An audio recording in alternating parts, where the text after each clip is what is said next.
सेक्टरमध्ये काही ना काही एआय इम्पॅक्ट पाडतो. फ्युचरमध्ये नक्कीच इमोशनल इंटेलिजन्स हा पॉवर प्ले करणार आहे. म्हणजे मॉडेल्स काय राहतात, मशीन लर्निंग काय आहे, हे मॉडेल्सला कसं ट्रेन केलं जातं, आपण जसं विचार करतो तसं त्यांना कसं विचार, एक्सपर्टीपेक्षा अडॅप्टेबिलिटी जास्त महत्वाची कंपनीजमध्ये. फेक विजन्स क्रिएट केल्या जातात. इंजिनिअरिंगला सुद्धा लोक एआय मध्ये स्पेसिफिकली ऍडमिशन्स घेतात की आता जे कोडिंग मध्ये जे मुलं आहे की आमचे जॉब जातात की काय.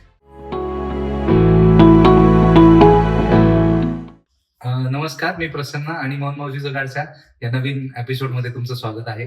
आजचा विषय आहे आर्टिफिशियल इंटेलिजन्स म्हणजे एआय संदर्भात.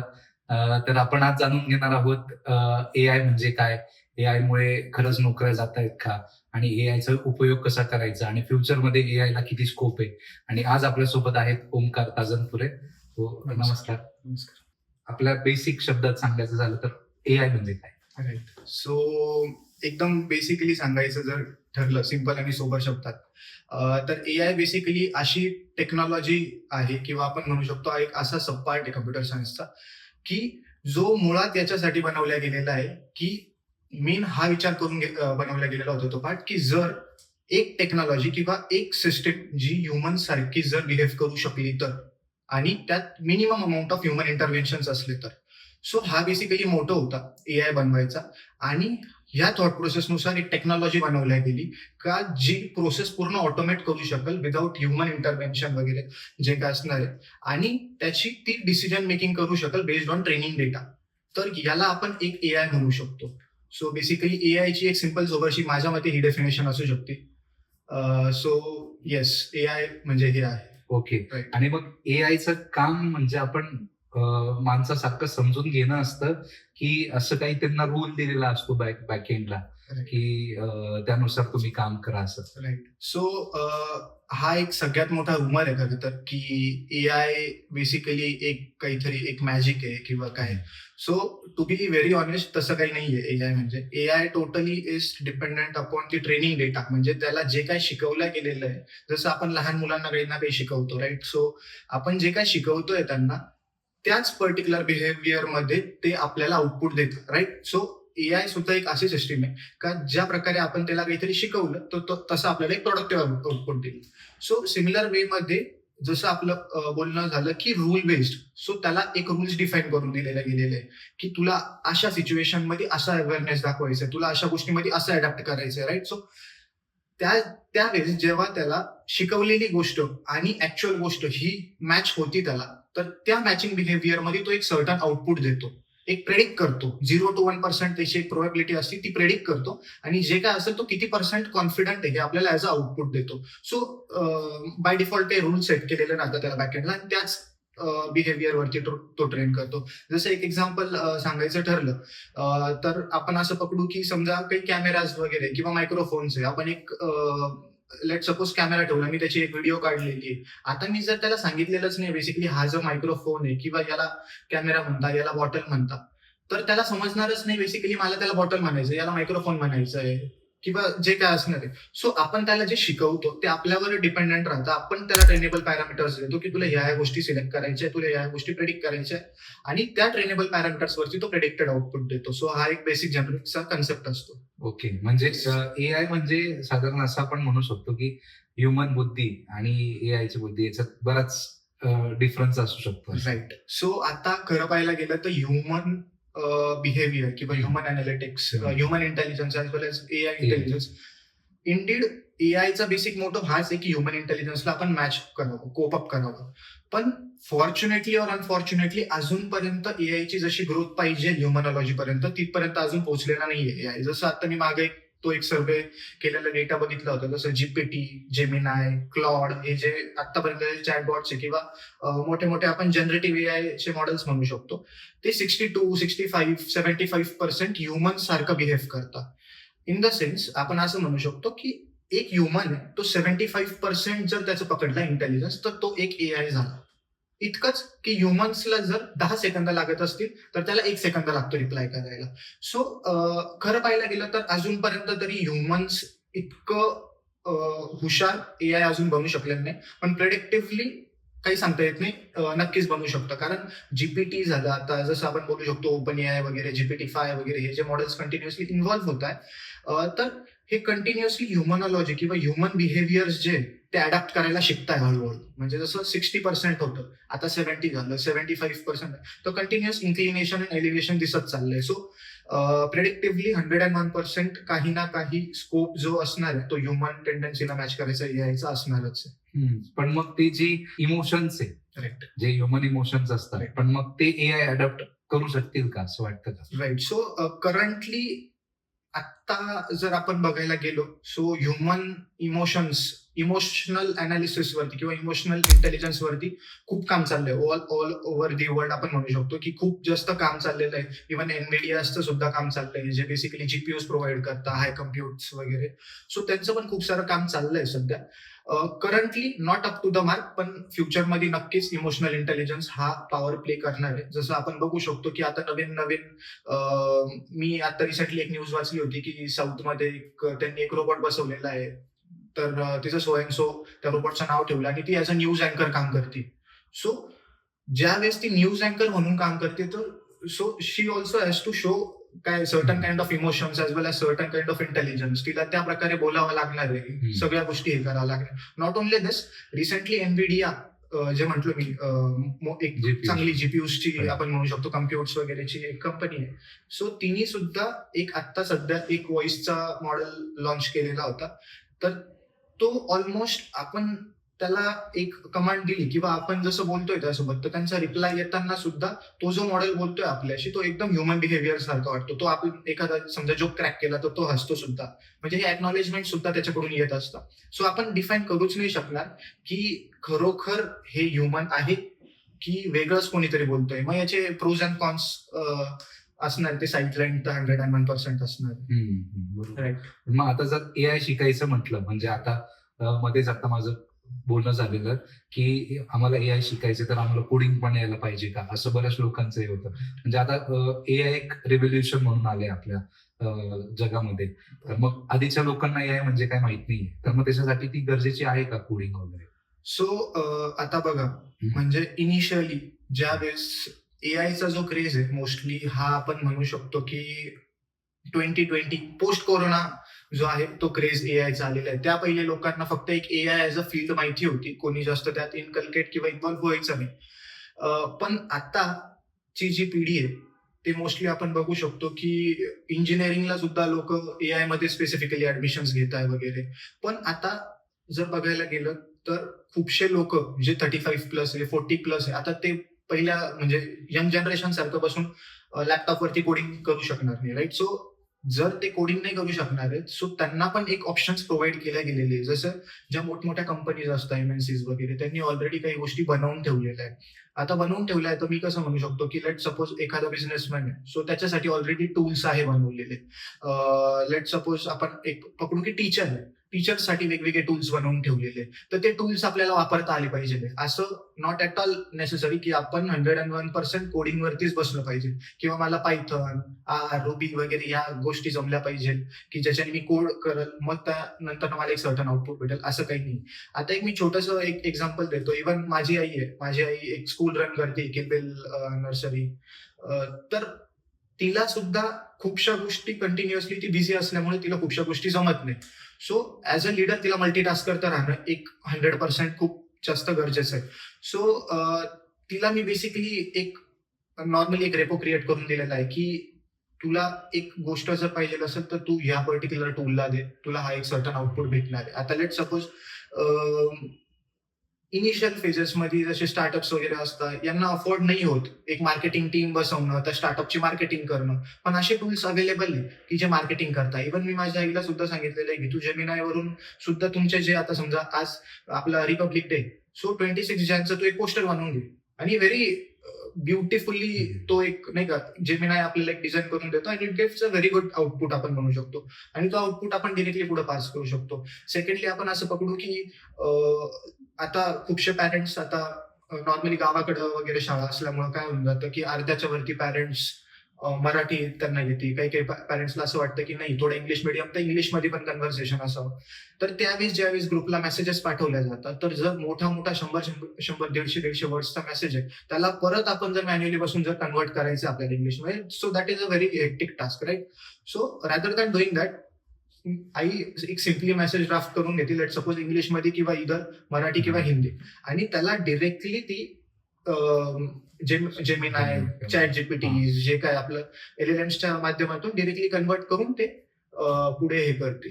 सो ही पण अशी गोष्ट आहे. नॉर्मली सेकंडली आता आपण बघू शकतो की एक्सेल वगैरे आलेलं आहे, टीम्स आलेलं आहे. याच्यावरती ऑन टॉप ऑफ दिस सुद्धा आपण म्हणू शकतो काही काही एजंट्स बसवल्या गेलेले आहे, काही आपण म्हणू शकतो एक सर्टन काइंड ऑफ AI बसवल्या गेलेलं आहे, जसं को पायलट झालं वगैरे. आता म्हणजे ट्रेडिशनल पद्धती ऑलमोस्ट शटडाऊन होत चाललंय. सो नॅचरल लँग्वेज ही सगळ्यात मेन लँग्वेज असणार आहे पुढे जाऊन, असं माझा पर्स्पेक्टिव्ह आहे. राईट. So yes. आणि मग आता AI शिकायचं म्हटलं तर मग तुम्ही मग ते युट्यूबवर किंवा मग असे फ्री कोर्सेस करून शिकू शकता का? राईट. सो आता ते डिपेंड करतं की कोणत्या एज ग्रुपच्या लोकांना AI शिकायचंय. सो लेट सपोज की आता एक 12वी नंतरचा CET वगैरे JEE थ्रू देऊन एक कॉलेजमध्ये आलेला कॅन्डिडेट आहे, त्याच्या बद्दल मी पहिले बोलतो, आणि नंतर ना पोस्ट 35 प्लस जे लोक आहे, सो त्यांच्याबद्दल बोलतो. आता खरं पाहायला गेलं तर आपण असं म्हणू शकतो की जे नुकताच कॉलेजमध्ये आलेले लोक आहेत त्यांचा हा स्ट्रगल फेज आहे. राईट. सो त्यांना जर AI मध्ये इन्क्लूड व्हायचं तर मी त्यांना हे सजेस्ट नाही करणार का तुम्ही टूल्स शिका AIचे. Rather than doing that you should learn coding languages. तुम्हाला स्वतःला ते टूल्स बनवता आलेले पाहिजे. राईट. सो आता एक यंगस्टर आहे आपण म्हणू शकतो, जो नुकताच त्यांनी फर्स्ट इयर सेकंड इयरला आता तो आहे इंजिनिअरिंगच्या. So specifically targeting that particular candidate I would recommend की त्यांनी पहिले पायथन शिकावी. राईट. सो पायथन का शिकावी? कारण पायथन हा एक बेस आहे AIचा, काही प्रिरिक्विजिट्स AIचे. सो हे प्रिरिक्विजिट्स माहिती असणं गरजेचं आहे AIला आपल्याला गोष्टी करताना. सो आता समजा मी पायथन शिकतोय. राईट. पायथनचे पहिले बेसिक्स क्लिअर केले, नंतर डेटाबेस वगैरे शिकलो, नंतर मॉडेल्स काय राहतात, मशीन लर्निंग काय आहे, हे मॉडेल्सला कसं ट्रेन केलं जातं, आपण जसं विचार करतोय तसं त्यांना कसं विचार करवता गेलं पाहिजे, या गोष्टी त्यांनी शिकल्या पाहिजे. याचा एक रोड मॅप राहील. आपण वाटलं असतं तो डिस्क्रिप्शन मध्ये पण आपण तो तसा एक देऊ शकतो आपल्या यांना. आणि एवढं झाल्यानंतर ना AIचं सगळ्यात मेन गोष्ट अशा आहे, दोन गोष्टी, की खूप लोकांना वाटतं की आपण AI मध्ये एक्सपर्टी हासिल केली पाहिजे, पण फ्रँकली स्पीकिंग एक्सपर्टीपेक्षा अडॅप्टेबिलिटी जास्त महत्वाची आहे कंपनीजमध्ये. आता रिझन मी आहे अडॅप्टेबिलिटी महत्वाची आहे, कारण आपण बघायला गेलो तर आपण एखाद्या गोष्टीमध्ये एक्सपर्टी हासिल जर करायचं असेल, आपल्याला एक्सपर्टाईज जर व्हायचं असेल एखाद्या पर्टिक्युलर गोष्टीमध्ये, तर त्यात ते करोपर्यंत आपला टाइम निघून जातो आणि लगेच दुसरी टेक्नॉलॉजी इन्व्हॉल्व्ह होती. सो कंपनीजमध्ये हे बघितलं जातं की तुम्ही किती एक्सपर्ट आहे ते नाही बघत, पण किती तुम्ही अडॅप्ट करताय गोष्टींना. कारण प्रत्येक वर्षाला, प्रत्येक 6 महिन्याला काही ना काही टेक्नॉलॉजीज येत राहतात. And if you are not getting adapted to that technology, मग तुमचं कंपनीजमध्ये जसं पाहिजे तसं रिअल व्हॅल्यू ऍड होत नाही. सो आता जी नवीन जनरेशन आहे यांना AI शिकायचं, तर मी जे प्रिरिक्विजिट्स बोललो ते तर आहे. ऍड ऑन जो टेक स्टॅक येतोय आता कंटिन्युअसली, जसं मी म्हटलं इन्व्हिडियाचा जो मॉडेल आहे तो, ह्या अशा छोट्या छोट्या ज्या गोष्टी ज्या न्यूजला आहेत त्या ट्राय आउट करून बघितल्या पाहिजे. नॉट ओनली दिस, ज्या वेळेस आपण म्हणू शकतोय की कोणती पण टेक स्टॅक इन्व्हॉल्व्ह झालं किंवा मी एक आज जर गोष्ट शिकलो, तर म्हणजे मी माझ्या वेळेस ज्यावेळेस AI शिकायचो त्यावेळेस मी एक तर गोष्ट एकदम सिम्पली ठेवायचो की मी आज जर एखादी गोष्ट शिकलोय तर मी लगेच ती संध्याकाळी ती इम्प्लिमेंट करून बघायचो, छोटासा प्रोटोटाईप बनवून बघायचो. बिकॉज तुम्ही जोपर्यंत प्रॅक्टिकली कोणती गोष्ट करत नाही, तर तुम्ही ऍज अ एक टेक्निकल माणूस म्हणताच येणार नाही. कारण थिअरी घेऊन आजच्या जगात काहीच उपयोग नाही. प्रॅक्टिकल गोष्टी किती आल्या पाहिजे ते खूप महत्वाचं आहे, जे सध्या आपण बघू शकतो कॉलेजेसमध्ये जसं पाहिजे तसं शिकवल्या जात नाही. सेकंडली स्पीकिंग, जे 35 प्लस इयर एज वाला जो ग्रुप आहे त्यांना जर शिकायचं असेल तर आपण युट्यूब वरती, कोर्सेरा, युडेमी याच्यावरती मल्टिपल कोर्सेस आहे, फ्री कोर्सेस. आणि मला असं वाटतं की प्री कोरोना जो एरा होता की जिथे लोक मेकॅनिकल, इलेक्ट्रिकल मध्ये होते, त्यानंतर ते स्विच करायसाठी एखादा कोर्सला पुणे मुंबईमध्ये जायचे, बँगलोरमध्ये जायचे, लाख लाख रुपये फीस भरायचे आणि मग स्विच करायचे. तर तो एरा करता गेलेला आहे असं माझं पर्सनली म्हणणं आहे. जर कोणाला AI शिकायचं असेल तर युट्यूब, गुगल, आपण म्हणू शकतो मल्टिपल डॉक्युमेंटेशन अवेलेबल आहे, त्यानंतर कोर्सेरा, युडेमी, इतक्या गोष्टी अवेलेबल आहे जे आपल्याला पुणे मुंबई सारख्या सिटीज मध्ये महागड्या गोष्टी खर्च न करता आपण करू शकतोय.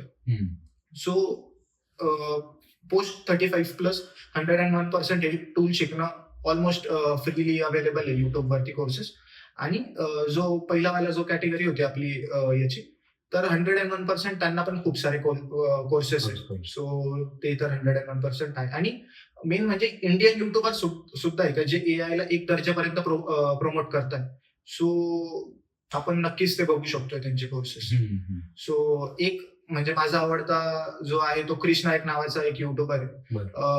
म्हणजे वंडरफुल, म्हणजे तो आपण म्हणू शकतो की ऍब्सोल्युटली सगळं end to end A to Z सगळं कव्हर करणारा माणूस आहे. सो तुम्ही त्याचा युट्यूबचं चॅनल बघू शकता. असे मल्टिपल लोक आहेत. सो येस, ते आहे.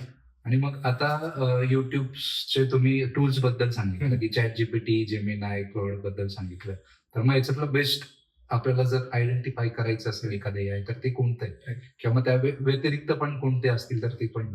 सो आता म्हणजे पहिले तर हा गुड क्वेश्चन की याच्याने आपल्याला एक तर असं आहे की आपल्याला कॅटेगराईज करून घ्यायचं की आपलं काम काय. प्रत्येक LLM आपल्या आपल्या कामामध्ये एफिशियंट आहे, त्याला त्या प्रकारे त्याला बनवलं गेलेलं आहे. काही निटिग्रिटीज प्रत्येक LLMs मध्ये असणार आहे. LLMs ज्या वेळेस म्हणतो मी तर LLMs म्हणजे लार्ज लँग्वेज मॉडेल्स असतात, जे खूप साऱ्या डेटावरती ट्रेन केले गेलेले आहे, म्हणजे ओशन्स ऑफ डेटा म्हणू शकतो आपण.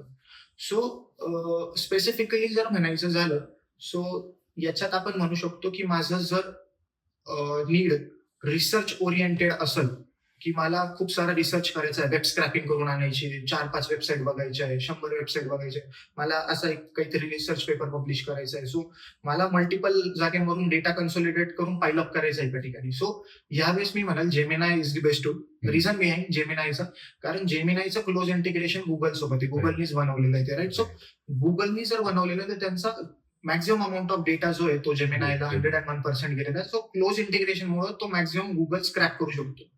सो फर्स्टली रिसर्च ओरिएंटेशन करायचं असेल तर जेमिनाय. दुसरं मी म्हणू शकतो की तुमचं कोडिंग तुम्हाला करायचंय किंवा रिझनिंग करायचं असेल, की मला समजा लॉजिकल रिझनिंग आहे किंवा काही एखादं गोष्टी कॉम्प्लेक्स गोष्टी सॉल्व्ह करायच्या, डिकोड करायचं, तर क्लॉड अँथ्रोपिक नावाची कंपनी आहे, तिने क्लॉडचं एक LLM बनवलेले आहे असे. सो मल्टिपल आहे त्याच्यात, सोनेट वगैरे हे ते. सो आपण ते वापरू शकतो. जर मला कोडिंग करायची आहे, मला एखादा बग आहे, तो मला समजत नाही, मला तो सॉल्व्ह करायचा आहे, सो ह्या गोष्टींसाठी मी क्लॉड वगैरे युज करू शकतो. थर्डली मी रेकमेंड करेल की ज्यावेळेस आपल्याला आउटपुट पाहिजे, स्ट्रक्चर्ड आउटपुट, किंवा मला जर चांगली रिझनिंग पाहिजे, किंवा आपण म्हणू शकतो की बेस्ट टायपिंग पाहिजे मला एक सर्टन काइंड ऑफ. आता ChatGPT 5 आलेला आहे, बेस्ट रिझनिंग मॉडेल मी म्हणू शकतो त्याला. तो थोडा वेळ घेतो. आपण जर बघू शकतो की आपण जर प्रॉम्प्ट दिलेला आहे तर तो एक सर्टन अमाऊंट ऑफ वेळ घेतो. तर तो वेळ याच्यामुळे घेतो की तो रिझनिंग मॉडेल तो थिंक करत असतो इंटरॅक्टिव्हली, की मी यांना युजरला बेस्ट एक्सपिरियन्स कसा देऊ शकतो, युजरला बेस्ट उत्तर कसं काढून देऊ शकतो. सो रिसर्च ॲज वेल ॲज थोडंसं आपण म्हणू शकतो की आउटपुट ओरिएंटेड, स्ट्रक्चर्ड ओरिएंटेड एखादी जर गोष्ट पाहिजे असेल, so I suggest GPT. Last but not list, की मला एखाद्या गोष्टीचं अनालिसिस करायचंय, जसं मी आता एक्सेल फाईल दिली, एक्सेल फाईल दिल्यानंतर मला अनालिसिस करायचं, मी एखादी वेबसाईट दिली, त्या वेबसाईटचं अनालिसिस करायचंय, स्ट्रक्चर्ड आउटपुट पाहिजे, ग्राफ्स आहे ते वगैरे.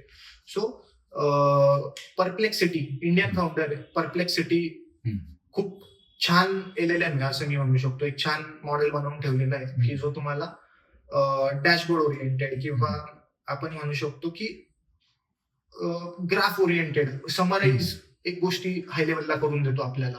सो ते एक छान LLM बनवून ठेवलेलं आहे.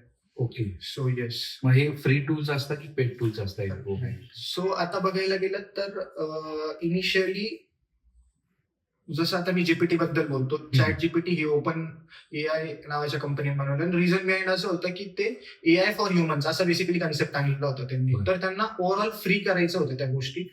तर इनिशियली आपण बघू शकतो GPT 3.5 टर्बो, 4o वगैरे हे जे मॉडेल्स आलेले ते फ्री आहेत. पण आता जो रिझनिंगचे जे मॉडेल आलेले ChatGPT 5 वगैरे, हे एक सर्टन अमाऊंट ऑफ टाइम पर्यंत फ्री आहे. ते युजर एक्सपिरियन्स घेऊ देता, युजरला एक थोडीशी सवय लागू देता बेसिकली, आणि नंतर ना त्यांना ते ऍज अ थ्रेशोल्ड लावून टाकतं की याच्यानंतर तुम्हाला पे करावं लागणार आहे. सो काही अमाऊंट पर्यंत काही मॉडेल्स फ्री आहे, काही मॉडेल्स थोडेसे पेड. त्यात अँथ्रोपिकचा जो क्लॉड आहे तो सगळ्यात मिनिमम रिक्वेस्ट, आय थिंक 5 का 10 रिक्वेस्ट आहे त्याच्या काहीतरी, तो तेवढ्याच फक्त फ्री देतो. त्यानंतर तो चार्ज करतो, आणि थोडा महागडा मॉडेल होतो रिझनिंगचा असल्यामुळे. येस.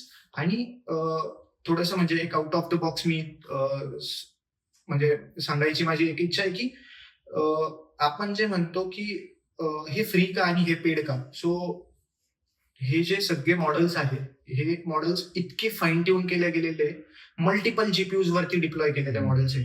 आता हे जे मॉडेल्स आहे सो हे ज्यावेळेस डिप्लॉइड असतात सर्व्हर्स वरती सो हे खूप जास्त कम्प्युट खात असतात बॅकएंडला.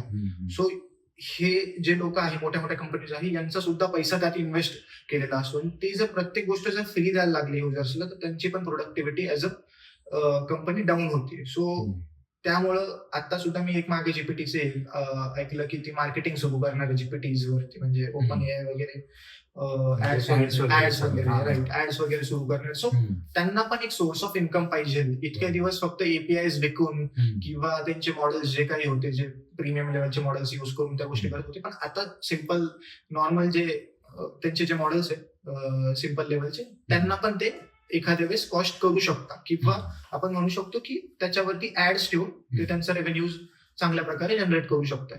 अच्छा. मग हे आता म्हणजे आपल्याला आउटपुट येण्यासाठी प्रॉम्प्ट येणं किती महत्वाचं आहे. म्हणजे तुम्ही जर आता 2 ओळीचा प्रॉम्प्ट दिला समजा तर मग तो तेवढा आउटपुट देईल का मग तुम्ही असं एकदम असं स्ट्रक्चर्ड प्रॉम्प्ट दिला गेला पाहिजे त्याच्यानंतर मग आउटपुट आलं गेलं पाहिजे असं. सो आता हा जो आपला प्रॉम्प्टचा विषय आहे यावरती आपण म्हणू शकतो की एक स्पेसिफिकली वेगळा टेक्स्टॅक बिल्ड करून ठेवलेला आहे लोकांनी. म्हणजे हे जे LLMs आहे यांच्यासाठी प्रॉम्प्ट इंजिनिअरिंग नावाचा एक कन्सेप्ट आणलेला आहे. आता हा असा ड्रिव्हन कन्सेप्ट आहे की ज्याच्यात मल्टिपल कोर्सेस प्रिपेअर केलेले आहे की आपण LLMs ला प्रॉम्प्ट कसा द्यायचा. म्हणजे आता लेट सपोज की तुम्ही एक इंजिनियर आहे मी एक इंजिनियर आहे. तुम्ही एखादा प्रॉम्प्ट जर दिला आणि मी एक प्रॉम्प्ट दिला तुमचा प्रॉम्प्ट जास्त फाईन ट्यून असल्यामुळे तुम्हाला LLM कडून किंवा जो आपला मॉडेल आहे त्याच्याकडून चांगलं उत्तर भेटलं. ऍज वेल एज मी एक 2-3 लाईनीचा प्रॉम्प्ट दिला आणि थोडासा इररिलेव्हंट आहे सो मला एक वेगळं उत्तर भेटलं. सो मी तुम्हाला क्वेश्चन विचारतोय की तुम्ही कसं केलं. सो बेसिकली खरं पाहायला गेलं तर तुम्ही तो प्रॉम्प्ट इन अ वे इतका फाईन ट्यून दिलेला आहे की जो LLM ला समजतोय त्याला माहिती आहे मला काय काय करायचंय आणि मी असं दिलाय की मला त्याला एक्झॅक्टली माहित नाही की याला काय पाहिजे. तो एक कॉम्प्लेक्सिटी मध्ये पडून जातो राईट. सो एम्बिग्युटी लेवल 101% हाय राहणार आहे. तर कमिंग टू युअर क्वेश्चन की प्रॉम्प्ट किती महत्वाचा आहे तर इथून पुढं असं प्रेडिक्ट केलं जातंय. इव्हन म्हणजे काही पॉडकास्ट होते मी त्यांचं ते पण बघितलेलं होतं तर त्यांचं म्हणणं झालं होतं की नॅचरल लँग्वेज ही आत्ताची पुढची कोडिंग लँग्वेज असणार आहे. सो तुम्ही किती आपण म्हणू शकतो फाईन ट्यून LLM ला फीड करताय तितकं फाईन ट्यून तुम्हाला आउटपुट भेटणार आहे. सो प्रॉम्प्ट जी आहे प्रॉम्प्ट इंजिनिअरिंग ही लोकांनी शिकलीच पाहिजे कारण ती फ्युचर आपण म्हणू शकतो लँग्वेज असणार आहे. इंडीड कोडिंग आलीच पाहिजे ती त्यात काही यंगस्टर्सला कोडिंग आलीच पाहिजे जे या फील्डमध्ये येते. पण प्रॉम्प्ट फाईन ट्युनिंग किंवा प्रॉम्प्ट इंजिनिअरिंग ह्या सुद्धा कन्सेप्ट शिकले पाहिजे. सो येस मी म्हणाल की प्रॉम्प्ट खूप महत्वाचे आहे कारण परत एकदा की जे LLMs आहे LLMs आपण म्हणू शकतो की खूप असे आपण त्यांना ती गोष्ट समजून घ्यायला आपल्याला जे म्हणायचंय ती गोष्ट समजून घ्यायला त्यांना टाइम लागतो किंवा ते अँबिग्युटी मध्ये पडतात. कॉम्प्लेक्सिटीज खूप हाय राहतात त्यांच्या की याला नेमकं पाहिजे काय. तर तुम्ही जितकं त्याला व्यवस्थित समजवाल तितकं तो चांगलं तुम्हाला उत्तर देतो. सो असं ओव्हरऑल ओव्हरव्ह्यू आहे त्यांचा. ओके. आपण आता जर LLM बद्दल बोललो तर म्हणजे जर असं ट्राय केलं आपण की एकच प्रॉम्प्ट आपण 3 ठिकाणी दिला म्हणजे ChatGPTला दिला जेमिनायला दिला परप्लेक्सिटीला दिला तर मग त्याचं आउटपुट म्हणजे ते इंटरलिंक असतात का की त्याचं आउटपुट सगळ्यांचं सारखं येईल की मग ते वेगवेगळे आउटपुट देतील. राईट. सो आता याच्यात परत 2 गोष्टी. आता जसं LLMs म्हणणं झालं आपलं. सो LLMs मध्ये पण किंवा AI मध्ये पण 2 प्रकारचे मॉडेल्स असतात. जसं प्रोबॅबिलिस्टिक झालं डिटर्मिनिस्टिक झालं वगैरे. तर आता स्पेसिफिकली डिटर्मिनिस्टिक म्हणजे तुम्ही 1000 वेळा जरी त्या मॉडेलला जर एखादी इमेज फीड केली किंवा 100 वेळा तुम्ही त्या मॉडेलला सेम इमेज फीड करा त्याला सांगा की मला याच्यात काय दिसतंय तुला ते आउटपुट दे राईट. तर तू 100 वेळा तीच पर्टिक्युलर गोष्ट आउटपुट मध्ये देत की मला इथे कॅमेरा दिसतोय मला हा टेबल दिसतोय मला बेसिकली आपण म्हणू शकतो की दिसतीये असं तसं. तो 101% 100 वेळा तीच गोष्ट देतो. म्हणजे सांगायचं तात्पर्य हे की त्याला माहिती की मला हे भेटल्यानंतर मला हेच द्यायचं याला डिटर्मिनिस्टिक म्हणतात राईट. सो हे खूप रोबस्ट मॉडेल्स राहतात स्टडी असतात. सेकंडली मी म्हणेल प्रोबॅबिलिस्टिक मॉडेल्स. आता प्रोबॅबिलिस्टिक मॉडेल्स मध्ये हे जे मोठे मोठे LLMs आहेत ते LLMs आहेत. आता LLMचं काम कसं आहे, प्रोबॅबिलिस्टिक म्हणजे काय, प्रोबॅबिलिटी. ओके. तो काय करतो, टक्केवारीमध्ये आपल्याला गोष्टी सांगतो. जसं 0 to 1 मध्ये मी गोष्टी सांगतो हो. की मी जर एखाद्या LLM ला विचारलं की बाबा तू मला सांग की मी तुला ही इमेज दिलेली आहे, त्या इमेज मध्ये तुला काय काय दिसतंय, तर पहिल्या वेळेस तो जे सांगेल ना ते वेगळं राहील. मी परत त्याला दुसऱ्या वेळेस ती इमेज दिली ना, परत तो वेगळं सांगेल. ओके. आणि कॉन्फिडन्स लेवल जे आहे, म्हणजे 0 to 1% जी प्रोबॅबिलिटी आहे त्याची, ती प्रत्येक वेळेस चेंज होत जाईल. ओके. मॅक्स चान्सेस आहे की ती चेंज होईल. एवढंच नाही, जसं आता तुम्ही म्हटले की मी जीपीटीला एक प्रॉम्प्ट दिला, जेमिनायला दिला, क्लॉडला दिला, असे वेगवेगळ्यांना वेगवेगळे प्रॉम्प्ट दिले, तर 101% हे म्हणणं आहे त्यांचं की ते आपल्याला आउटपुट वेगळंच देणार आहे. 101%. एवढं कशाला, मी चॅट जीपीटीला तुम्ही एक चॅट जीपीटीचं हे उघडून बसा, मी माझ्या याच्यावरती उघडतो, आपण सेम Same प्रॉम्प्ट prompt, देऊया हा. तरी उत्तर वेगवेगळे येते. हो. याला म्हणतात प्रोबॅबिलिस्टिक मॉडेल्स. बरोबर. सो कायम वेगवेगळेच उत्तर येणार आहे. एवढं कशाला, मी माझ्या चॅट जीपीटीला 2 वेळा वेगवेगळ्या सेम प्रश्न दिला वेगवेगळ्या वेळा, Type मध्ये, हा. तरी तो मला उत्तर वेगवेगळं देणार. अच्छा. सो यासाठी वेगवेगळे पॅरामीटर्स सेट केले जातात बॅकएंड, अच्छा. जसं टेम्परेचर झालं, टॉप पी, टॉप के वगैरे व्हेरिएशन्स असतात. सो आता बेसिक्स टेम्परेचर मी तुम्हाला सांगू शकेल की आता समजा एखादा नॉन टेक पर्सन आहे, त्याला जर टेम्परेचर समजून घ्यायचं, सो टेम्परेचर इज बेसिकली 0 ते 1 मध्ये एक पॅरामीटर सेट केलं जातं. जर आपण LLMचं टेम्परेचर 1 मध्ये सेट करतोय, राईट, तर 1 जर सेट करतोय तो आपल्याला एकदम रॅन्डम उत्तर देतो. अच्छा. त्याला काहीच थ्रेशोल्ड नसतो. तो एकदम रॅन्डमली काही पण बडबड करेल तो, काही पण त्याचं. तेच जर आपण क्लोज टू 0 जर टेम्परेचर सेट केलं, सो त्याला समजतं की मला एकदम उत्तर देताना एकदम प्रिसाईज राहायचं, मला फालतूची बडबड करायचीच नाही, मला जे सांगितलंय मला तेच टास्क करायचे. So close to 0 is totally काय म्हणू शकतो ना आपण की आपण असं म्हणू शकतो की अप टू द मार्क उत्तर असतं. आणि 1च्या इकडे गेलं तर पूर्ण रॅन्डमनेस असतो. So temperature is nothing but randomness of LLMs.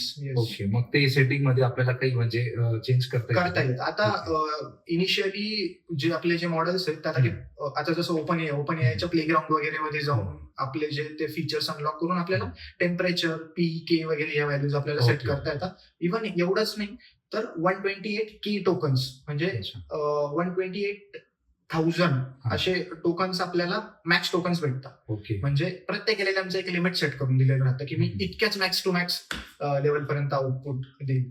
तर काय होतं ना, मोस्टली की आपल्याला खूप मोठं आउटपुट पाहिजे असतं. आता मला समजा 100 पानांची बुकच छापून पाहिजे त्याच्यामध्ये, तर ते तसं होणार नाही, राईट.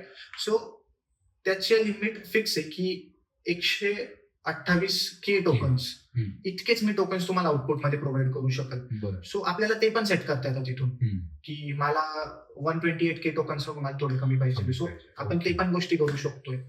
सो ह्या पण गोष्टी असतात त्यात. ओके. म्हणजे त्या थ्रू मग ते आउटपुट आपल्याला येईल. राईट. ओके. आणि एवढंच नाही, ज्या MNCs वगैरे, ज्या मोठ्या मोठ्या कंपनीज आहेत, मायक्रोसॉफ्ट, अमेझॉन वगैरे, ह्या त्या ओपन एआय, सो यांचे स्वतःचे पण काही मॉडेल्स आहेत जे त्यांच्या सर्व्हर्स वरती होस्टेड आहेत, राईट.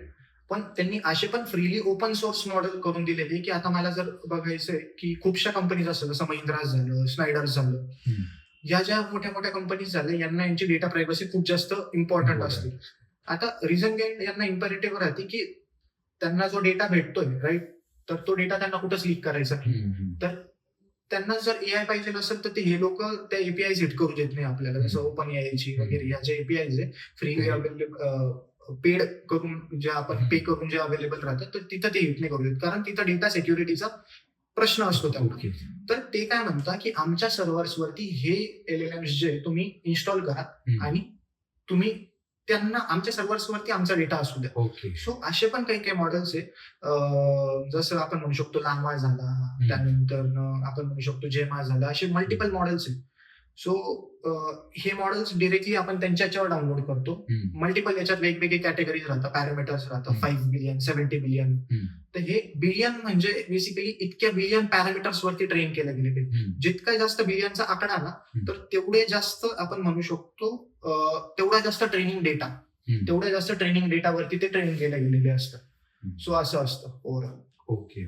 येस. मग आता असं म्हणताय की AI यूज करणं म्हणजे आपण आता समजा मेल पण टाईप करायचंय आधी तर एआय नव्हता, आपण स्वतःच्या तोडक्या मोडक्या लँग्वेजमध्ये आपण मेल टाईप करून पाठवून द्यायचो. पण आता असं म्हटलं जातंय की लोक स्वतःची बुद्धी न वापरता एआयचा यूज करतायत. म्हणजे आपली बुद्धी युजच नाही होते, आपण टोटली डिपेंडंट आहे. मग त्याच्यावर काय म्हणणं आहे, म्हणजे किती डिपेंडंट राहायला पाहिजे? राईट. सो माझं असं म्हणणं आहे की एआय वरती डिपेंडेंट राहा, नो वरीज. की एआय जर आलेलं आहे ज्याच्याने आपली प्रोडक्टिव्हिटी होती, म्हणजे जे काम मी पहिले 10 तासात करत होतो, आता एखाद्या वेळेस मी 1-2 तासातच करत असेल. बरोबर. सो त्यावेळेस एआय टाइम वाचवण्यासाठी जर करतोय, so that is well and good.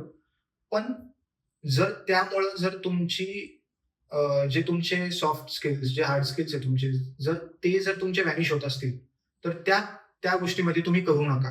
Okay. आता जसं कंपनीजमध्ये मोस्ट ऑफ द टाइम काय होतं ना, की मुलांना असं वाटतं की आता इव्हन इंजिनिअरिंगचे जे पोरं आहे, आता आम्ही इंटरव्ह्यूज वगैरे सुद्धा घेतो, तर ते लोक रिसर्च ओरिएंटेड किंवा स्वतःचं नॉलेज ओरिएंटेड राहिले पाहिजे. तर ते जीपीटी ओरिएंटेड लोक आपल्याला दिसतात, की फक्त copy paste, control C control V. आणि ऍक्च्युअली मध्ये हे इंजिनियर्स नसताच. जर आपण स्वतःचं जर डोकं नाही वापरू शकत आहे, so we can never call that particular person engineer, right? So हे खूप महत्वाचं आहे की जितकं पाहिजे ना तितकंच एक यूज केला गेला पाहिजे एआयचा. त्याच्या व्यतिरिक्त एआयचा यूज जास्त नाही झाला पाहिजे. जसं आता आजकाल लोक प्रत्येक म्हणजे पर्सनल इन्फॉर्मेशन सुद्धा LLMs ला फीड करत असतात कंटिन्युअस, जी झाली नाही पाहिजे.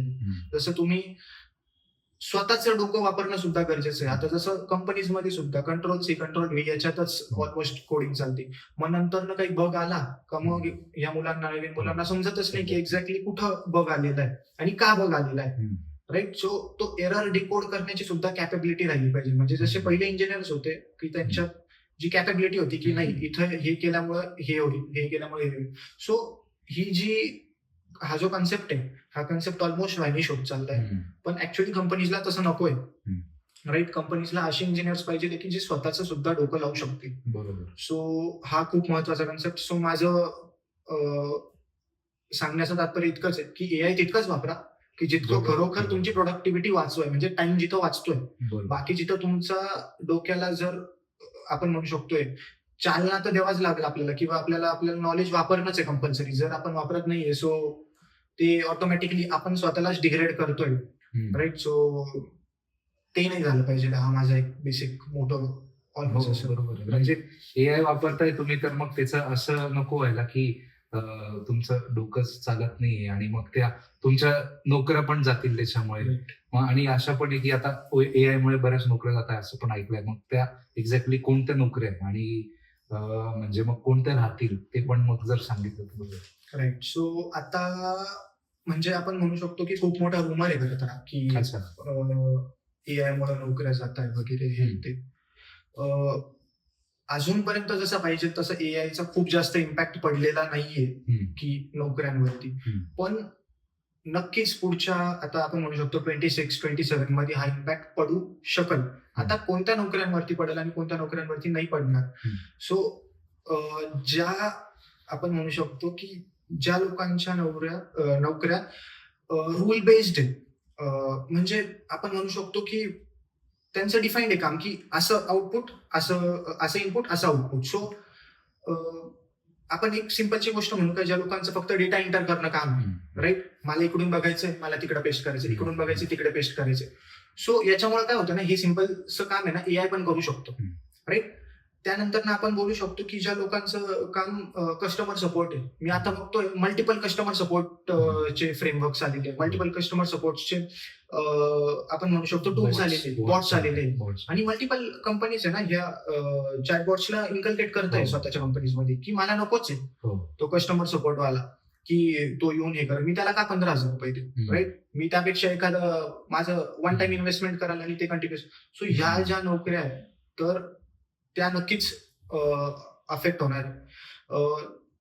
त्यानंतर लोकांना असंही वाटतं की आता जे कोडिंग मध्ये जे मुलं आहे की आमचे जॉब्स जाता की काय, तर जॉब्स जाता की काय. आता इव्हन आम्ही सुद्धा एजंट्स वापरतो, आम्ही सुद्धा एआय वापरतो कंपनीजमध्ये.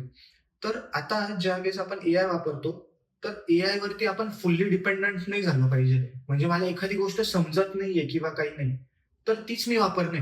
जसं आता मध्ये खूप जास्त म्हणजे इव्हन आता सुद्धा लोक को पायलट, हो. गिटअपचं को पायलट आणि आपण म्हणू शकतो कर्सर एआय नावाचा एक हा. कन्सेप्ट आहे. सो ते वापरता कोडिंगमध्ये. हम्म. तर त्याच्यामुळे काय होतं ना, ते फक्त प्रॉम्प्ट देता इकडे मुलं हम्म. आणि तो आपल्याला कोड बनवून देतो.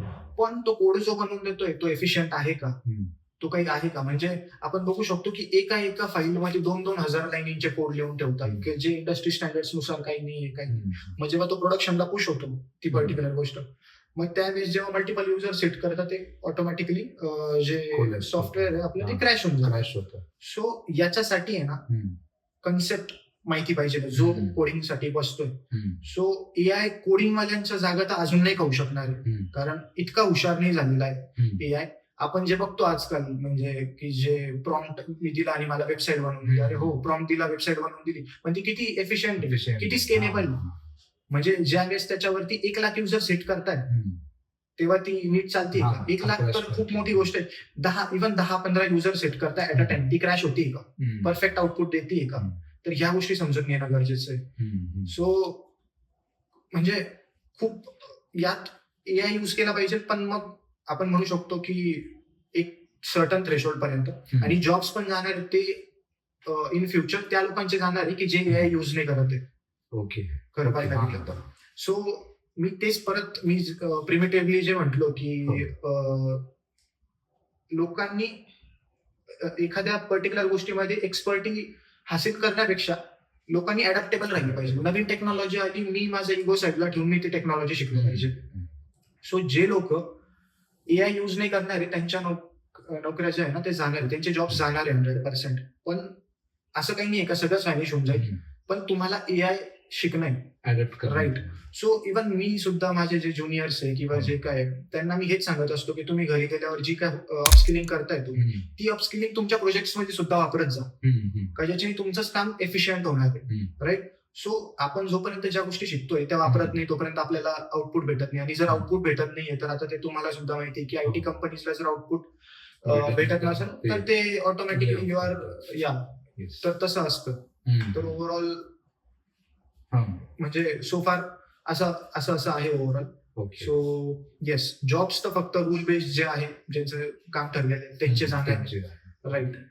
सो असं आहे ओव्हरऑल. येस. आणि अजून एक असं आहे की तुम्ही म्हणजे आता एआयच्या जॉब्स बद्दल बोलले, तर मग म्हणजे एक आपलं जे इमोशनल कनेक्ट जो असतो, म्हणजे आता तुम्ही कन्सल्टन्सी झालं, सायकोलॉजिकल म्हणजे सायकोलॉजिस्ट झाले, सायकॅट्रिस्ट झाले, तर मग त्यांची तुम्हाला नीड लागणार आहे. तुम्ही एआयची त्याच्यासाठी एवढी हेल्प नाही घेऊ शकत. तर मग त्यांचे जॉब तर राहतील. किंवा मग मार्केटिंगचे झाले ज्यांना फेस टू फेस बोलायचे, तिथे तर काही एआयचा यूज नाही होणार, तर मग त्या जॉब्स तर राहतीलच असं मला वाटतं. राईट. हा. आणि दुसरं हे होतं की तुम्ही आता अपस्किलिंगचं बोलले, तर मग अपस्किलिंगचं म्हणजे कसं टाइम दिला गेला पाहिजे. आता तुम्ही जर जॉब करताय समजा आणि मी म्हणजे एका सिनियर पोस्टवर आहे, पण मग मला जर नाही माहिती आहे की कसं यूज करायचं एआय, तर मग दिवसातून किती वेळ दिला गेला पाहिजे त्याला, की ज्याच्यामुळे माझी अपस्किलिंग होईल, मी शिकेल. आणि मग तो एक रोडमॅप सांगू शकता का तुम्ही? ओके. सो आता अपस्किलिंगचं जर म्हणायचं ठरलं तर इन जनरल सगळ्यांची ऑलमोस्ट जे ऑफिस टाइम्स असतो तो 9 hours on an average time असतो. सो त्याच्या व्यतिरिक्त जर बघायला गेलं तर आपण दररोज 1 ते 2 तास आपण ह्या अपस्किलिंगला दिला पाहिजे, जिथं आपण स्वतःची इम्प्रूव्हमेंट करतोय, आपण तिथं स्वतःवरती गोष्टी इम्पोज करतोय आणि त्या गोष्टी शिकतोय. एवढंच नाही तर आपल्याला जर आपण 20% शिकतोय तर 80% म्हणजे 20-80 रूल ऍप्लिकेबल केला पाहिजे आपण आपल्या ह्याच्यात, की मी जर आज एखादी गोष्ट जर 20% शिकलोय, जर मी ती 80% इम्प्लिमेंट करूनच नाही बघितलं तर तो जो 100% जी मी काय टाइम दिलेला आहे तर त्याचा काहीच उपयोग नाही. मी मोस्ट ऑफ दी मुलांना बघतो की ते बोलतात की मी पहिले हा कोर्स करून घेतो, नंतर मी तो प्रोजेक्ट करेल वगैरे. सो ते व्हॅल्यू ऍड कधी करतच नाही, कारण तुम्ही जी गोष्ट शिकताय, जसं मी बोललो की मी सिम्पली काय करायचो, मी एखादा कन्सेप्ट शिकलो, मी छोटासा प्रोटोटाईप बनवून बघायचो. त्याच्याने काय होतं, मला समजतं की मी चुकतो कुठे. राईट. चुकतो कुठे आहे आणि गोष्टी कशा कशा स्कॅटर होत आहे मला हे समजतंय. तर ज्यावेळेस काही चुकतंय किंवा काही होतंय प्रॉब्लेम, तर त्यावेळेस मला त्या गोष्टी कशा पायलअप करून परत नीट कशा ठेवायच्या ते मला माहिती आहे. सो 1-2 तास टाइम जो आहे तो जे सिनियर प्रोफेशनल्स आहे त्यांच्यासाठी 1-2 तास Yes. नक्कीच काहीच प्रॉब्लेम नाही. आणि मल्टिपल युट्यूबला व्हिडिओज आहे, दररोज अर्ध्या 1 तासाची व्हिडिओ त्यांनी बघितली आणि इम्प्लिमेंट जरी केलं तरी इट इज ओव्हरऑल ओके. जे कॉलेज कॅन्डिडेट्स आहे किंवा जे म्हणजे कॉलेजचे स्टुडंट्स आहे राईट. सो मला त्यांचा हा पर्सनल ओपिनियन असा राहील की त्यांनी तर 101% बघितलं केलं मॅक्स टू मॅक्स टाइम त्याच्यात दिला पाहिजे. म्हणजे हा त्यांचा स्ट्रगलिंग फेज आहे राईट. जसं 35 प्लस झाल्यानंतर ना एवढा वेळ लॅपटॉप वरती बसवत नाही वगैरे ह्या त्या गोष्टी होत असतात. तर मी सांगेल की जे कॉलेजचे जे मुलं आहे यंग जनरेशन यांनी 101% मॅक्स टू मॅक्स टाइम या गोष्टींना दिलाच पाहिजे. कारण हे यांचं फ्युचर आहे राईट. आणि या गोष्टी जर शिकल्या तर त्या हिशोबाने सगळ्याच इकॉनॉमिकली वगैरे सगळ्या गोष्टींमध्ये डेव्हलपमेंट तर 101% होणार आहे.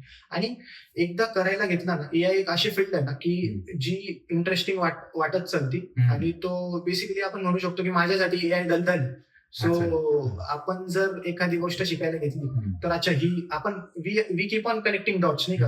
ही गोष्ट अशी होती, ती गोष्टी तशी होती, तर आपल्याला ते डॉट्स कनेक्ट करत चालतं आणि आपण एका लूप मध्ये निघून जातो. आणि आपण नंतर ना किती पुढे निघून जातो ना आपल्याला त्यात समजत नाही. आणि इव्हन त्या गोष्टी करताना मी घरी सुद्धा काही ना काही गोष्टी किंवा माझी आई आहे, माझे वडील आहे बिझनेस मध्ये, सो मी त्यांना पण काही गोष्टी देत असतो की तुम्ही हे वापरून बघा, ते वापरून बघा.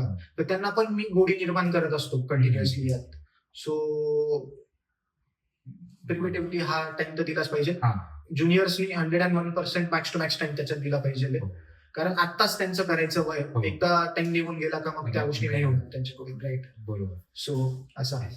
आणि एक 2 प्रश्न होते आता म्हणजे शेवटचे. एक तर एआय जनरलिस्ट जे आहे तर त्याचा आता स्कोप खूप आहे. म्हणजे त्याचं फ्युचर मध्ये काय इम्पॅक्ट होणार आहे, एआय जनरलिस्ट का महत्वाचा आहे आता सध्या, आणि पुढचं की पुढच्या 5 ते 10 वर्षामध्ये एआय ची ग्रोथ कशी होईल आणि एआय रिलेटेड गोष्टी शिकल्या आपण तर मग म्हणजे आता कोणते इन फ्युचर मध्ये प्रोजेक्ट्स येतील किंवा मग अपस्किलिंग आपण काय काय केली पाहिजे पुढच्या 5 ते 10 वर्षामध्ये याच्याबद्दल.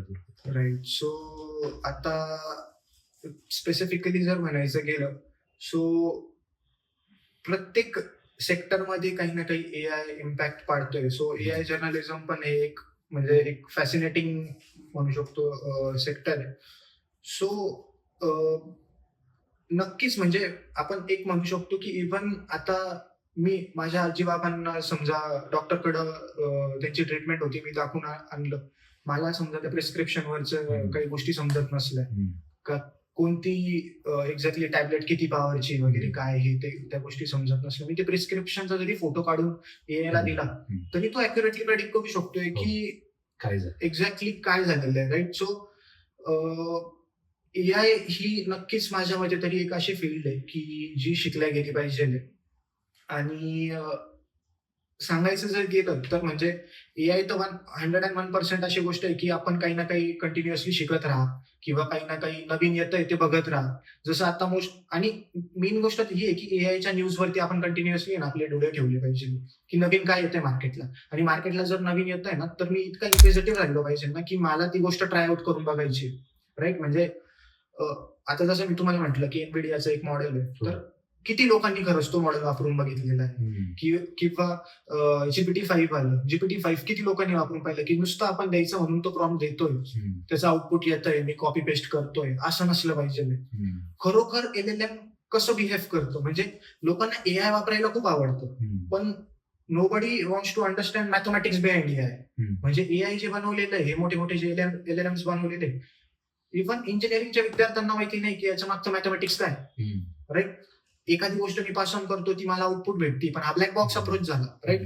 इनपुट आणि आउटपुटच फक्त दिसतं मला, याच्यामध्ये काय चालतं या गोष्टी पण समजून घेणं खूप गरजेचं आहे. इव्हन जे 35 प्लस आहे त्यांनी पण या गोष्टी समजल्या का त्यांना समजेल एक्झॅक्टली का हे खूप सारं गोष्टी म्हणजे शिकायसारख्या गोष्टी. इव्हन ज्यांना मॅथमॅटिक्स मध्ये इंटरेस्ट आहे त्यांनी या गोष्टींमध्ये पडलं पाहिजे. सो ह्या गोष्टी आहे ना नक्कीच खूप जास्त मजेदार गोष्टी आहे. आणि आपण एकदा शिकायला घेतलं, प्रत्येक जणाला वाटतं की हे कॉम्प्लेक्स आहे वगैरे हे ते. आणि अजून एक मला असं वाटेल की मी पॉइंट ऍड करावा त्यात, की म्हणजे खूपशे जण मला विचारत असताना हा नक्कीच जे आपले युजर्स आहेत त्यांच्यापैकी भरपूरशा जणांचा डाऊट असू शकतोय, जे आत्ताच पास आउट होत आहे किंवा काय. तर त्या लोकांना असं वाटतं की मी पास आउट झालो आणि मी लगेच ऍज एआय इंजिनियर म्हणून जॉईन झालो पाहिजे किंवा काय. सो खरं पाहायला गेलं तर ऍज अ एआय म्हणजे एआय इंजिनियर इनिशिएट करणं आजच्या एमएनसीज मध्ये किंवा या गोष्टींमध्ये ना इतकं आपण म्हणू शकतो की इतकं सिम्पल नाही राहिलं की अच्छा ठीक आहे तुला एआय येतं तर मग तू लगेच. खरं तर ऑपॉर्च्युनिटीजच भेटत नाही. सो जे एमएनसीज आहेत त्यांच्यासाठी इतक्या जागा नाही भेटत एआय वगैरे हे करायला. तर त्यावेळेस काय केलं पाहिजे. सो बेसिकली स्टार्टअप्स वगैरे जे आहेत, त्या स्टार्टअप्स मध्ये या मुलांनी पहिले एंटर करावं, थोडासा एक्सपिरियन्स घ्यावा 2-3 वर्षाचा. त्यानंतर ना मग त्यांनी स्विच करायचं बघितलं पाहिजे वगैरे असं. सो ही एक गोष्ट झाली. आणि बाकी तर म्हणजे एआयचं तर आपण बघू शकतो की काही ना काही कंटिन्युअसली डेव्हलपमेंट चालूच असणार आहे. थर्डली जी एआयची जी ग्रोथ आहे जे आपण बघतोय, एआयची ग्रोथ एका अर्थाने चांगली सुद्धा आहे आणि एका अर्थाने वाईट सुद्धा आहे. मी पहिले चांगल्याच्या बद्दल बोलतो. सो एआयची ग्रोथ जर चांगली बघितली, आता जसं मी तुम्हाला म्हटलो परत की जे व्हॉइस स्पीच रेकग्निशन किंवा जे व्हॉइस मॉडेल्स आहेत, तर मी जर माझी एखादी कंपनी आहे तर मी कोणी बसवणंच नाहीये माझ्या कस्टमरच्या याच्यासाठी. कस्टमरला जर काही मला रिप्लाय करायचं असेल, काही त्यांना एखादं काही रिपोस्ट वगैरे जर पाठवायचं, सो मला त्यांना काही करायची गरजच नाही. मला एखादा माणूस बसवायची कंटिन्युअस, त्याला 10-20-25 जो काही त्याचा स्टायपेंड असणार ती द्यायची मला काही गरज नाही. मी सिम्पली तिथे एक चॅटबॉट बसवतोय जो कंटिन्युअसली मला गोष्टी विचारतो, मी त्याला सांगतो. इव्हन हे जे अमेझॉन वगैरे आपण बघतोय, या ज्या मोठमोठ्या कंपनीज आहेत यांनी पण लोकांनी बसवलेले आहे. यांनी सरळ ड्राईव्ह ऑफ केलेले ते लोक. यांनी चॅटबॉट्स बसवलेले आहे की जी ह्युमन पर्स्पेक्टिव्ह समजून घेतात, त्यांना ह्युमन पर्स्पेक्टिव्हनेच उत्तर देतात. की आपल्याला असं वाटतं आपण इव्हन स्वतः समजू नाही शकत की ते ह्युमन्स आहे की नाही. सो जर त्याच्याने तुमचा टाइम वाचत असेल, तुमचा पैसा बनत असेल, तुमच्या गोष्टी प्रोडक्टिव्हिटी एकदम इन्क्लिनेशनला जात असतील, तर नक्कीच एआय चांगलं आहे. कॉन्स मी म्हणाल की आपण बघू शकतो डीप फेक, की जो सध्या मार्केटला खूप जास्त ट्रेंडला आहे, राईट. म्हणजे कोणाचा पण आवाज कोणाशी पण मॅच होतो आणि कोणती पण गोष्ट फेस सुद्धा कोणाशी पण मॅच होतो. आणि इव्हन काही फेक व्ह्यूज क्रिएट केल्या जातात, फेक विजन्स क्रिएट केल्या जातात की लेट सपोज आता मी कुठेतरी फिरताना समजा एआय थ्रू असं हे केलेलं आहे. सो इतकं इझी झालेलं आहे ना की फक्त मला माझा एक फोटो किंवा एक इमेज द्यायची आहे, मला प्रॉम्प्ट द्यायचा आहे, तो त्या हिशोबाने जनरेट करतो. सो ही गोष्ट जी आहे ना, ही नक्कीच आपण म्हणू शकतो की थोडीशी धोकादायक गोष्ट आहे. की कारण खूप साऱ्या गोष्टी वेगवेगळ्या होऊ शकतात. अजून सुद्धा मॉडेल्स तितके अॅक्युरेट नाहीये, कारण आपण बघितलं सांगू शकतो की एआय ची व्हिडिओ आहे आणि ही रिअल व्हिडिओ आहे. पण प्रेडिक्टिव्हली पुढं जसं जाऊ आपण तसं 101% एआय हे 100% मॅचअप करत जाणाऱ्या गोष्टी. अजून एक गोष्ट म्हणजे एआय मध्ये फीचर एक्स्ट्रॅक्शन नावाचा खूप म्हणजे ब्युटिफुल कन्सेप्ट आहे, पण त्याचा चुकीचा सुद्धा वापर एआय करतो. म्हणजे कसं की लेट सपोज की मी माझा फोटो दिला एआयला आणि आपण असं पकडू की आता समजा वोटिंग झालेली असेल, वोटिंग झाल्यानंतर आपण जी शाही लावतो. सो शाही लावल्यानंतर मी त्याला फोटो दिला आणि त्याला म्हटलो की मला एक मस्त एक सूट बूट मध्ये एक फोटो माझा क्रिएट करून द्या, असं तसं. तो त्याच्यात ती शाही सुद्धा दाखवू शकतो. इतकं प्रिसाइजनेस एआय मध्ये आत्ताच्या घडीला आलेला आहे. सो इव्हन हातातला दोरा झाला तो सुद्धा इन्क्लूड करताना बघितलेला आहे भरपूरशा याच्यात. सो इतके मायन्यूट फीचर्स एक्स्ट्रॅक्ट करून एआय आउटपुट देतोय. सो हे एका अर्थाने चांगलं पण आहे आणि एका अर्थाने त्याचा जर उपयोग जर वाईट केला तर तो वाईट सुद्धा आहे. सो ह्या दोन गोष्टी अशा आहेत. अपस्किलिंग मध्ये जो तुमचा प्रश्न होता अपस्किलिंगचा, सो अपस्किलिंग मध्ये मी म्हणेल का जे एआय चे जे टूल्स आहेत ते कंटिन्यू ते वापरलेच पाहिजे. मेन तर जर एआय चालू करायचंय तर त्याचा रोडमॅप मी माझ्या हिशोबाने असं सांगेल की नेमका जो एआय तो एआय समजून घेणं गरजेचं आहे. तो बनवला कसा आहे, राईट, त्याचं मॅथमॅटिक्स काय नेमकं, म्हणजे प्रिमिटिव्हली मॅथमॅटिक्स समजून घेणंच खूप गरजेचं आहे. की मी इनपुट असं देतो, आउटपुट कसं येतोय, मला जर तेच समजलं नाही तर मी त्याच्यामध्ये प्रॉम्प्ट देताना मला त्या हिशोबाने विचार करायचे का अच्छा ओके अशा गोष्टी असणार. सेकंडली जर एखाद्याला कोडिंग मध्ये घुसायचं असेल तर पायथन इज मस्ट. म्हणजे मी रेकमेंड करेल का पायथन सगळ्यात बेस्ट आहे. लाईन्स ऑफ कोड सुद्धा आपण म्हणू शकतो क्रंच डाऊन होऊन जातो, छोटा होऊन जातो. सो पायथन बेस्ट राहील. जिथं तुम्हाला जावामध्ये, जावास्क्रिप्ट मध्ये हजार लाईनीचे इथं 100 लाईनीमध्येच तुमचं काम होऊन जातं. So Python is the best language I would say. तर यंगस्टर्सनी पायथन शिकावं, कोर्सेस करावं, AI, ML, डेटा सायन्स ह्या गोष्टी शिकल्या पाहिजे. आणि जे ऑलमोस्ट जे आपण म्हणू शकतो की वर्किंग प्रोफेशनल्स आहे, त्यांनी त्यांच्या कामं जे ते सोपे कसे होतील. एकदम सिम्पलचं उदाहरण देतो. जसं आता आपल्या कंपनीजमध्ये टीम्स वगैरे वापरल्या जातात, राईट. सो टीम्स वापरतात read.ai वगैरे झालं, हे टूल्स असतात की काहीच नाही करायचंय. माझी मीटिंग चालू झाली, मला बॉसला रिपोर्ट करायचा, मला रिपोर्ट बनवायचा आहे. पहिले काय व्हायचं ट्रेडिशनल पद्धती, पूर्ण मीटिंग ऐका, मग नंतर न बसा, मग एक करून त्या वर्ड फाईलवरती. सो विच इज व्हेरी काय म्हणतो ना आपण हेक्टिक काइंड ऑफ थिंग. तर सिम्पल काय करायचं आपल्याला, ते read.ai प्लग इन करून द्यायचं फक्त मीटिंग मध्ये. तो सगळं ऐकतो, हिंदी मराठी जे काय असणार ते सगळं ऐकून घेईल. त्याला एक कन्सॉलिडेट करेल, त्याचं आपण त्या गोष्टी डिरेक्टली LLM ला जरी दिला तो आपल्याला एक रिपोर्ट बनवून देईल. सो ह्या गोष्टी खूप चांगल्या आहेत की जे आपण युज करतोय. एक्सेल परत झालं, Co-Pilotला फक्त प्रॉम्प्ट द्यायची, तो तुम्हाला एक्सेल मध्ये कन्व्हर्जन्स करून देतो. तर ती गोष्ट झाली. त्याच्यानंतर आपण अजून म्हणू शकतो की जे कॉपीराईट्सचे वगैरे हे, तर copy.ai वगैरे असे मल्टिपल टूल्स अवेलेबल आहे आपल्याला, ते भेटतात. इव्हन आजकालचे मल्टिपल युट्यूबर्स, इंस्टाग्राम वाले जे ते ऍज अ अपस्किलिंग या गोष्टी शिकून घेतात की मला कंटेंट क्रिएट कसं करायचं आहे with the help of AI. म्हणजे एआयची आतापर्यंत प्रोग्रेस इतकी जास्त झाली आहे का युट्यूबनी सध्या बॅन लावलाय का जो कंटेंट क्रिएट करतो AI वरून, राईट. सो तो व्हॅलिड नाही, कारण बाकीचे लोक मेहनत करून बनवतात आणि तो जर AI करून हे करतोय, सो अल्टिमेटली तो काही ना काही इफेक्ट पडतोच. सो असं झालं. आणि लास्ट बट नॉट लिस्ट मी एक सजेस्ट करेल, जे पण यंगस्टर्स आहे जे आता कंपनीज मध्ये जात आहे, फक्त कोडिंग वरती न लक्ष देता, हे तर तुमचे हार्ड स्किल्स झाले, कोडिंग वरती न लक्ष देता तुमच्या सॉफ्ट स्किल्स वरती पण लक्ष द्या, असं माझं म्हणणं आहे. की आता जसं खूपशे लोक म्हणतात की ठीक आहे काय इंग्लिश वगैरे ते, पण इंग्लिश म्हणजे आपण असं म्हणू शकतो की इंग्लिश ऍज अ ग्लोबल लेवलला ती एक लँग्वेज जर आहे. सो आपल्याला एक सर्टन काइंड ऑफ काय म्हणू शकतो ना आपण, एक सर्टन लेवल पर्यंत आपल्याला आली पाहिजे ती थोडीशी कम्युनिकेट, एक थोडंसं फ्लुएंटली कम्युनिकेट करता आलं पाहिजे. सेकंडली मी म्हणाल की कॉन्फिडन्स वगैरे तुम्ही कसं शोकेस करताय स्वतःला ते झालं. थर्डली तुमच्या मॅनेजरियल स्किल्स तुम्ही कसं टॅकल करताय. म्हणजे कंपनीजला तर ते बेस्टच आहे ना की तुम्ही ऍज अ कोडिंग पण करताय, तुम्ही तुमची टीम लीड सुद्धा करताय, तर त्यांचा तर एक माणसाचा फायदा आहे ना, राईट. सो त्या पण खूप जास्त गरजेचं आहे. सो तुम्ही कंटिन्युअसली एक मॅनेजरियल स्किल्स, एक लीडर म्हणून एक उभरते राहिले पाहिजे कंपनी, तेव्हाशी तुमची, आणि ती बाय डायरेक्शनल ग्रोथ आहे. तुम्ही जितकं इम्पोर्ट द्याल तसं न्यूटनचा जो तिसरा लॉ आहे तो कंटिन्युअसली आपल्याला हिट करत राहणार, तो तितकं चांगली ग्रोथ आपल्याला देणार.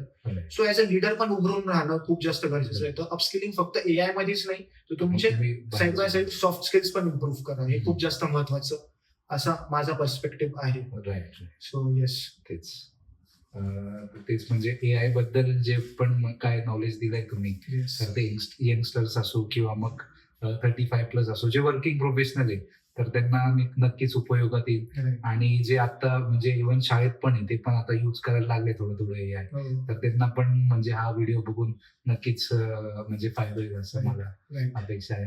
आणि तेच ओंकार तुम्ही म्हणजे वेळ काढून आला त्याबद्दल धन्यवाद. नक्कीच. थँक्यू.